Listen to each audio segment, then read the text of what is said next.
today's an exciting day for me because I am on my way right now to pick up Josh over at Truck Master, and from there we are going to be going over to Aaron's shop, and Aaron runs Powerstroke Tech Talk with A-Rod on YouTube. He's got a pretty big following on there.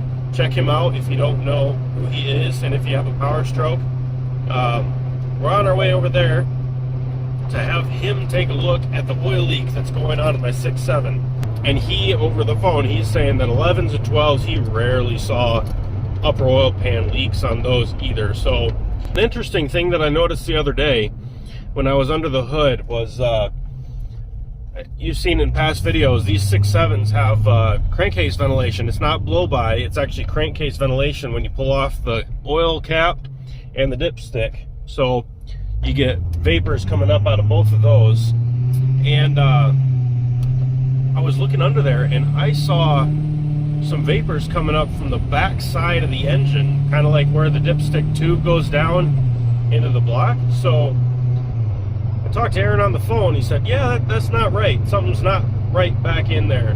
I change my oil about every 10,000 miles because I drive so much. And I lose about 2 to 3 quarts, I want to say. 2 to 3 quarts worth of oil every 10,000 miles. So it's nothing to sneeze at, and I gotta slide a piece of cardboard under my truck every time I'm in a customer's driveway. So it's a pain. I am really looking forward to not having to worry about this issue anymore and having it fixed. So I'll see you back at Aaron's shop. All right, so I'm here with Aaron. All right, see ya. See ya. Yeah. Hey, No, he thanks. doesn't want his truck anymore. Josh is just stealing my truck. Thanks, Josh. See ya. Oh, now you're turning to Ford. Well, I just left your keys in the truck. Yeah, I know the code. Good thing it's a Ford. Good thing it's a Ford and it's got the keypad on the door there. Well, yeah, exactly. Can I lock you out? Huh? Can I lock you out? Nope. Is there a way to do that? Nope. Yeah. Nope. Isn't there always a recovery code? Yeah, but I think you have to know the master code. Which I do. Oh, well then you'd be good. I know the 2 codes that are programmed to it right now. You'd be good. So we're all set. Anyway, here with Aaron at what's your YouTube? Powerstroke Tech Talk with A-Rod. Which everybody should know. Heck yeah. And everybody who's subscribed to my humble channel should obviously be on your channel. And then we've also got... I just his neighbor. I just live. I know, but I just talked to him. Hi. No, this is Josh over at Truck Master. He's got an awesome channel. He's the star here. I'm sure. He's the star on this video. And then we've got a guest over here. This is Kern at Ventec. Yes. And we were hoping to put an LHG on my truck, the 2011 6.7. Unfortunately, it doesn't look like it's going to work because we've got some technical equipment issues with various pulleys being ribbed versus flat. So that's not going to work today. But today, I was fortunate enough to have Aaron take a peek at my oil leak issue, and he was actually able to find it really easily. Made me feel like a dummy. Hey, it could have been worse. It definitely could have been worse. So Aaron, if you don't mind, Luckily, show me exactly what I missed. Luckily, it was just the oil dipstick tube O-rings. But if you guys are familiar with the 6.7, well, 11 through 19, I should say, you have 2 dipstick tubes up here, one of which is the oil. And if you follow that tube all the way back, the small little skinny one, it goes down into the rear engine cover. And what we were seeing with a mirror was the crankcase vapors come out from the little hole that the tube goes into. So I'm only going to assume that the O-ring's got to be blew out or something. Or I'm just glad it was something simple like that, instead of being all upper oil pan leak and costing me $3,000. Well, thank you for taking a peek at that for me. No problem. It was very simple. I'm glad it wasn't anything too major. So, yeah. So what's your security code on your door? You don't deserve to know that. 1, Anyway. 2, 3, 4, 5. Yeah. And then if I have any of your neighbors coming around wanting to break into my truck. Yeah. So, yeah, so he's got his phone set up. He's got some parameters to monitor, I guess. We're going to go neck and neck with the semi, and then we're going to give it the beans. And what you're looking for is the bottom left. That's the pressure. We're racing. Oh, peace. Oh, that's like 3/4 throttle. What the fuck you got in this thing? She's not a slug, that's for sure. That's right. So I guess the bottom left is the rail pressure. Bottom right's the demand, bottom left is the actual. You can see it dipping down under idle.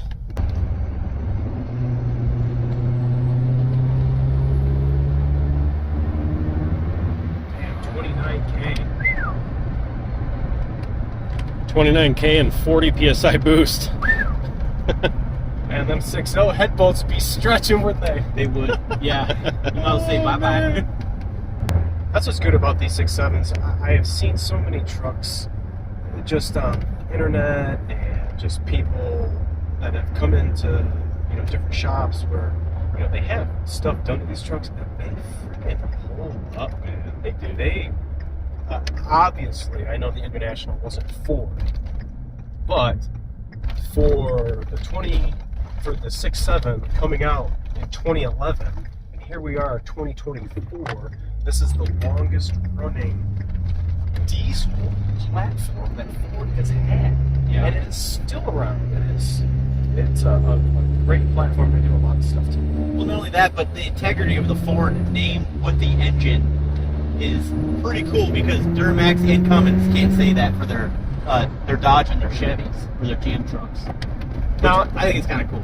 if you guys are watching and have a similar type truck like this, are you guys monitoring data using a CTS device like this? Yeah. CTS? You got the banks hanging on.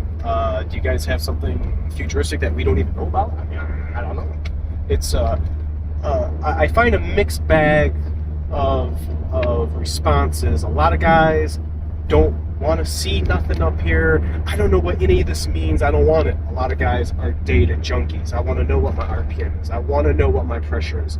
EGT. I want to know how much this block of blue is. Yeah, it says 0 to 40, but I want to know what this block of blue is. Is it 20 psi? Is it 80 psi? I don't know.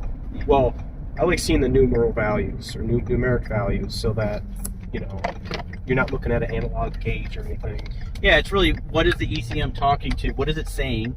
And what is it telling me while I'm driving? For example, EGTs, fuel rail pressure, air intake temperature, all those little dumb things really mean a lot, you know?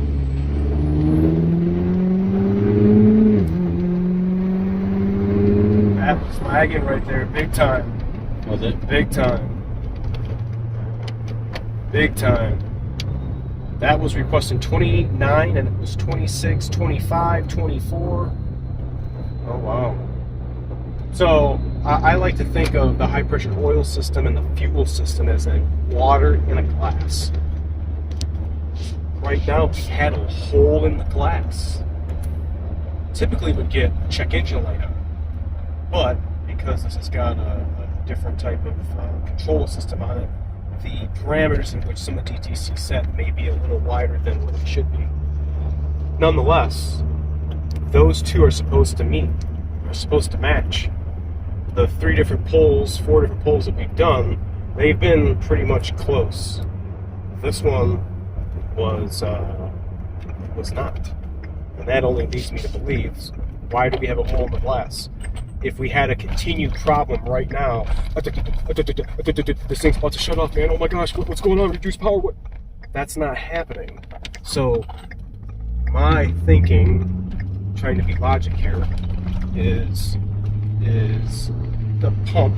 We could have a weak pump, or we could have a bad driver's side fuel rim. Depending on the code that is setting, we got to look that up on the data logger information. But I think revisiting what we were talking about before, DCR all day, left-hand rail. We got 3 things in that rail: the FRP, an orifice, and the PCV in the back. This can be bad. This one is just the eyes to the computer on what the system is doing. Now, if that orifice becomes dislodged or moves or does not stay where it's supposed to be in that rail, it does not equalize the fuel pressure to the other side of the engine. So you might have an instance where you have you're running the high pressure fuel system test using the scan tool, and every scan tool mark, it increases it at 5,000 psi. And when you go to run that test, it'll click out into the red because that PCV or the VCV that's in the pump can't produce the pressure that it needs. It'll kick the RPM up to 1500, but give you 20,000 PSI. We don't usually get 20,000 PSI sitting here at idle. We would get it while we're driving. So you'll hear the injection noise change. It gets real loud. And you're hearing 20,000 PSI. And it's supposed to be meeting 20,000, 20,000. If it dips down, then you know you got to follow pinpoint test M or pinpoint test ME. But I would think you'd have some other codes or something going on with that other than, you know, what we just have now, intermittently setting a reduced power or whatever. So at this point, we're going to go ahead and just chalk it up to a CP4 or a DCR pump and a driver's side rail. You're not finding any metal in the fuel filters. You're not having any reduced power. Any other time, just normal driving is just under heavy load. And That's right. Yeah, I would do DCR and driver's side rail all day. Well, I didn't think about doing the rail. At least actually, it's still running. At least it's still running. It hasn't exploded yet. Even after that abuse, it is a Ford too, you know. You got to be careful. It lasts. We did just beat the crap out of it, so brakes just stinking. Bad. Come and see me. You guys need to get your Powerstroke work done. We'll put our info in the description here. But we are in the suburbs of Detroit, Michigan.